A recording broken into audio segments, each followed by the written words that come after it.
People in Perryton are tough. Unfortunately, a lot of people lost everything that they had. I actually lost everything. There were 3 fatalities and more than 100 people who suffered an injury as a result of the EF3 tornado. But the city of Perryton is not looking backward. It's forward thinking, as each day is a new step in the right direction. 2 years has been a long time, but it's eating the proverbial elephant one bite at a time. A lot of progress has been made. We've demolished a lot of buildings have been rebuilt, a lot of new homes have been rebuilt. Every building is occupied right now that is left. They've been redone and are full.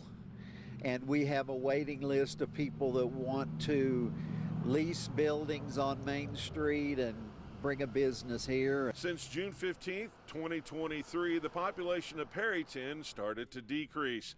But city leaders say over the last couple of months, they've seen the population not only stabilize, but many former residents have begun to resettle here in Perryton. We believe we're kind of at a stable level at this point in time, and then there's a lot of excitement and encouragement of rebuilding back on Main Street. We're building back the local community.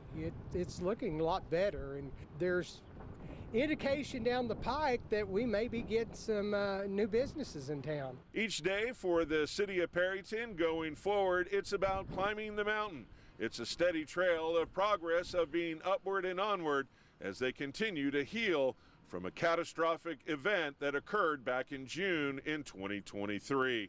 Reporting from Perryton in Ochiltree County, I'm Drew Powell, ABC 7 News.